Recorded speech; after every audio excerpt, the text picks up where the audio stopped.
আপনিও যদি মাত্র ১,৫০০ টাকা খরচ করে আপনার ৭ থেকে ৮,০০০ টাকা সেভ করতে চান, তবে এই ভিডিওটি আপনারই জন্যে। আমরা যারা আইফোন ইউজার আছি তারা প্রায় সবসময়ই লো স্টোরেজের প্রবলেমটি ফেস করে থাকি।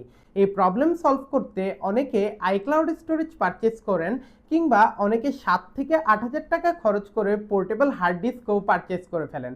তবে আপনারা চাইলেই এরকম একটি পেন ড্রাইভ এবং USB to type C OTG কনভার্টারের মাধ্যমে আপনাদের মোবাইলে থাকা সবগুলো ছবি এবং ভিডিওকে কোয়ালিটির কোনো রকম কম্প্রোমাইজ করা ছাড়াই এই পেন ড্রাইভে স্টোর করে রাখতে পারবেন।